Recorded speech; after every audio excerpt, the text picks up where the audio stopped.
The CEO disguised himself as a delivery driver. What he heard shocked him. The rain was pouring down in sheets over the city that night when Richard Hale, the billionaire CEO of Hale Logistics, pulled a worn baseball cap low over his eyes, zipped up a stained delivery jacket that did not belong to him, and stepped into the one place he had never dared to go, the real world his own company had built and forgotten. He had no idea that in the next 3 hours, a single conversation overheard through a cracked apartment door would tear apart everything he believed about his empire, his employees, and himself. If you believe that even the smallest act of kindness can change a life forever, smash that like button, drop a comment below, share this video with someone who needs a little hope today, and subscribe to Kindness Corner 2 so you never miss a story like this one. Now let's begin.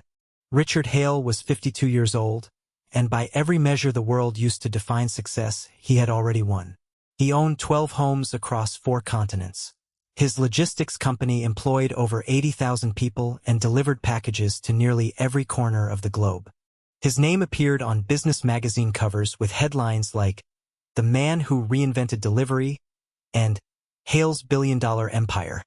But none of that mattered anymore, not since the night 3 weeks ago when his only daughter, Emma, had looked him dead in the eyes across the dinner table and told him that he did not know a single thing about the company he ran, because he had never once walked in the shoes of the people who built it. Emma was 26, sharp as a blade, and she had spent the last 2 years working undercover in various departments of her father's company before revealing her identity, determined to understand the business from the ground up rather than inherit it blindly. She had told him about drivers working 16-hour shifts without proper breaks, about warehouse workers denied bathroom access during peak seasons, about a delivery driver named Marcus who had been fired for being 4 minutes late after his car broke down while rushing a package to a dying woman's hospital bed. Richard had waved it off at first, the way powerful men often wave off truths they are not ready to hold. But her words had lodged themselves somewhere deep in his chest, and they would not let go. So on a Tuesday night in November, with the city drowning under an unrelenting downpour, Richard Hale did something no one on his board of directors, no member of his executive team, and not even his own wife knew about. He drove himself, alone, in a rented gray sedan, to the central distribution hub on the edge of town, the same one his daughter had infiltrated 2 years earlier. He had grown a rough beard over the past 2 weeks specifically for this purpose, had bought second-hand boots from a thrift store, and had used a company contact quietly, without revealing his identity, to get himself placed on the night shift under the name Rich Miller. Nobody recognized him.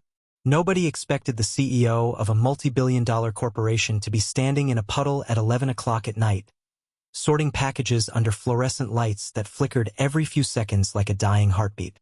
The first few nights were brutal in ways Richard had never imagined.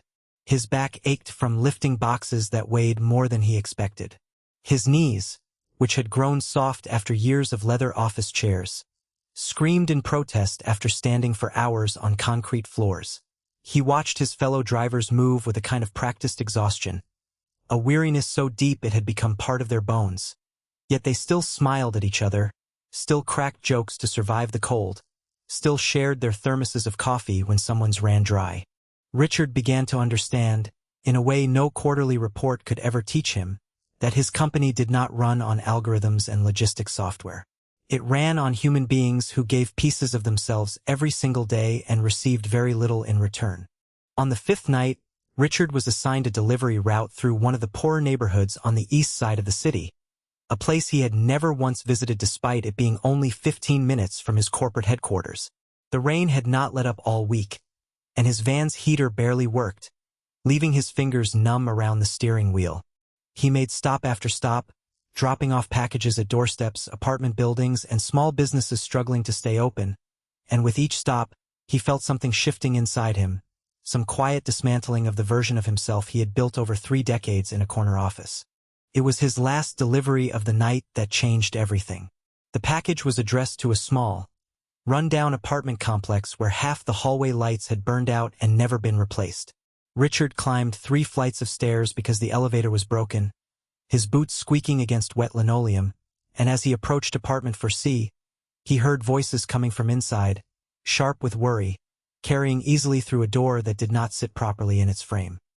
He paused before knocking, not out of nosiness but because something in the tone stopped him cold, and what he heard in the next 30 seconds would follow him for the rest of his life. A woman's voice, exhausted and trembling, was speaking to what sounded like a teenage boy.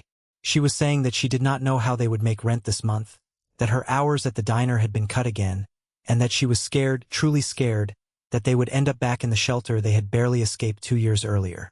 The boy's voice, younger and cracking with the particular pain of a child trying to be brave for his mother, said that he had applied for an after-school job at the corner store, but they had told him he was too young. Then the woman said something that made Richard's chest tighten so violently he had to lean against the wall to keep from dropping the package in his hands. She said that the only reason they were not already homeless again was because of a delivery driver, a man who came through their neighborhood every week, who always left an extra bag of groceries on their doorstep alongside their packages, who never said a word about it, who never asked for anything in return, and who had once, months ago, quietly paid off a late electricity bill that was about to get their power shut off in the dead of winter. Richard stood frozen in that dim, water-stained hallway, package trembling slightly in his numb hands, and felt something crack open inside his chest. He was not the one they were talking about. He had never heard of this driver, had no idea such quiet acts of grace were happening within his own company, invisible to every dashboard and every performance review he had ever signed off on. Here was a man, likely paid barely above minimum wage, working the same brutal shifts Richard had endured for less than a week, who was somehow finding it within himself to give away money he almost certainly could not spare, to a family he delivered to simply because their address happened to fall on his route. In that moment, standing outside apartment 4C with rain still dripping from his jacket onto the floor, Richard Hale understood with a clarity that shattered him that this nameless driver possessed more genuine leadership, more humanity, than every polished executive sitting in his boardroom, including the man he saw in the mirror every morning. He knocked softly, delivered the package with a mumbled apology for the late hour, and hurried back down the stairs before his voice could betray the tears gathering in his throat. He sat in his van in the pouring rain for nearly 20 minutes before he could bring himself to drive, his hands gripping the steering wheel, his mind replaying every dismissive comment he had ever made about driver wages being fair, about frontline workers being replaceable, about efficiency matching more than empathy. He thought of his daughter's face across that dinner table, and for the first time he did not feel defensive. He felt ashamed, and beneath the shame, something that felt dangerously close to hope.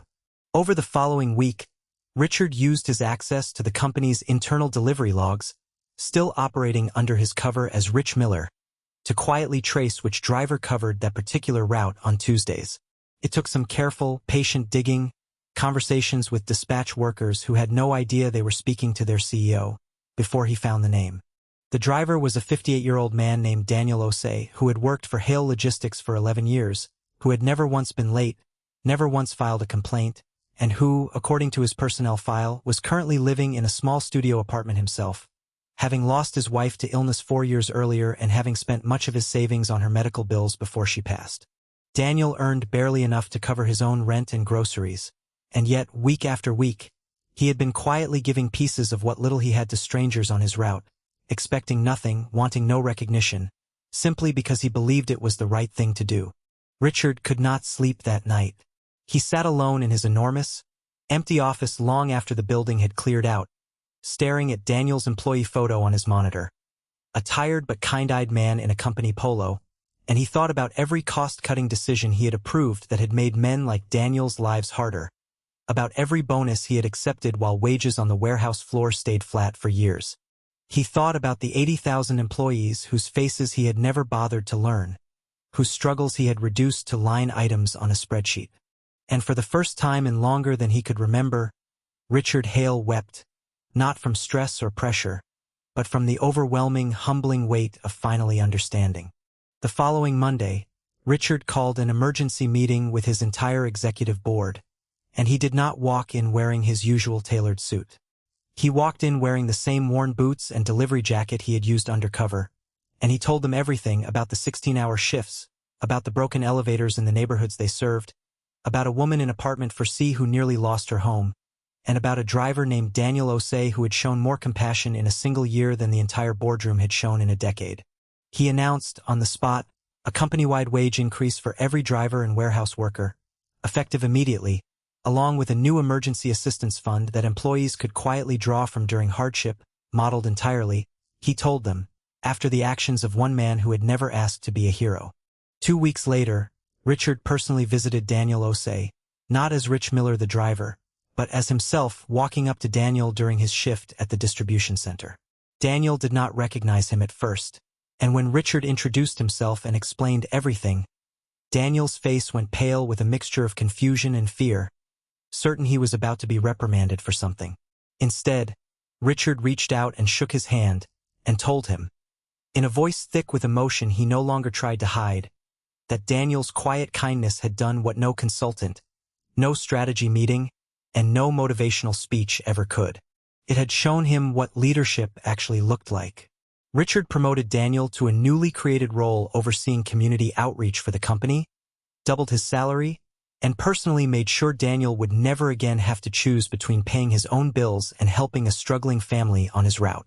If the story touched your heart even a little, please take a moment to like this video, leave a comment sharing your thoughts, and share it with someone who might need this reminder today that kindness, even the quiet kind that goes unnoticed, always matters.